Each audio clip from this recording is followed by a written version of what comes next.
Muy bien, entonces allí ya vimos cuáles son los componentes básicos de un algoritmo. Ahora sí, vamos a pasar a la metodología. ¿Cuál es la metodología para resolver un problema utilizando algoritmos? Pues la metodología que vamos a utilizar aquí es una metodología muy sencilla que consta de 5 pasos. El primer paso es analizar el problema, ¿sí? El segundo paso es diseñar el algoritmo y escribirlo en algo que se llama pseudocódigo. El tercer paso es hacerle una prueba a ese algoritmo antes de implementarlo en el computador. Una vez que yo ya tenga una prueba, ¿sí?, de que ese algoritmo es correcto, pues el cuarto paso será codificarlo, es decir, escribirlo en el computador utilizando algún lenguaje de programación. Y por último, después de que yo ya lo escribo en el computador, el último paso sería probar el algoritmo, ¿sí? Y esta prueba ya se hace directamente en el computador. Ahora vamos a ver algunos ejemplos, ¿cierto?, donde vamos a utilizar esta metodología. Entonces, vamos a ver aquí un ejercicio sencillo, vamos a empezar con un ejercicio sencillo, y el ejercicio que nos están planteando aquí es desarrollar un algoritmo que permita calcular el área de un triángulo a partir de su base y su altura. Y entonces, la metodología nos plantea que el primer paso para resolver un algoritmo es analizar el problema. Entonces, al analizar el problema, recordemos, el problema o el ejercicio que tenemos aquí es desarrollar un algoritmo que calcule el área de un triángulo a partir de la base y de la altura.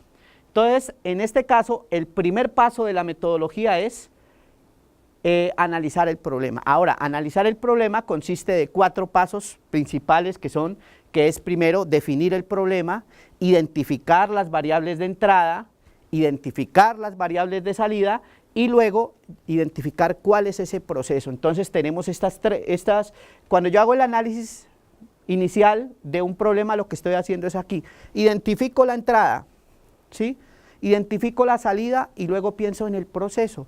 ¿Cuál es el proceso que debo programar para encontrar esa salida con estos datos de entrada? Entonces aquí, como el problema es encontrar o calcular el área de un triángulo a partir de la base y la altura, pues yo aquí estoy definiendo el problema con precisión, ¿sí? Y digo que el área de un triángulo se encuentra a partir de la base por altura y dividiendo eso entre 2.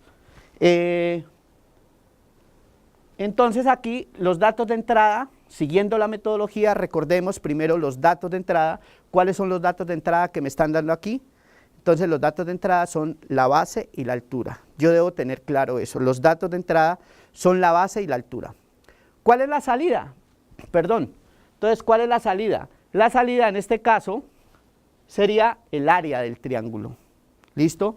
Tengo como datos de entrada la base y la altura y como resultado de ese algoritmo, me piden encontrar el área. Entonces me dicen, cree un algoritmo que a partir de la base y la altura calcule el área. Entonces yo digo ahora, bueno, con estos datos de entrada necesito encontrar el área. ¿Cuál es el proceso? En este caso el proceso es simplemente aplicar aquí una fórmula sencillita. En este caso, este es el proceso que vamos a utilizar, que teniendo en cuenta la altura y la base del triángulo, encuentra el área. Entonces simplemente en el proceso vamos a hacer este cálculo o esta computación en el algoritmo. Y entonces mi algoritmo se planteará en algo muy sencillo. Tenemos que tener en cuenta esto. El algoritmo siempre planteémoslo en tres componentes: entradas, salidas y procesos. O si lo miro en orden, ¿cuáles son mis datos de entrada? ¿Cuál es el proceso a seguir? ¿Y cuál es la salida? Un algoritmo siempre va a tener eso, nunca lo olvidemos. Entonces, en este caso, yo tengo la base y la altura como entrada, ¿sí? Esta base y esta altura las transformo, multiplico base por altura sobre 2 y encuentro el área.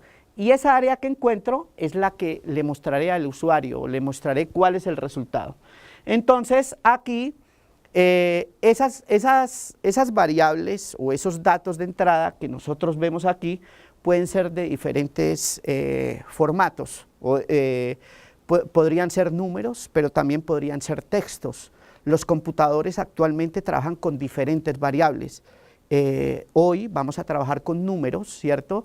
Pero existen diferentes tipos de datos, existen números, existen textos, existe video, existe imagen. Entonces, con todo ese tipo de información vamos a trabajar. Entonces, aquí ya hemos llegado al final de esta etapa del análisis del problema, ¿sí? En este caso, lo que llegamos fue a traducir este problema en este algoritmo de acá.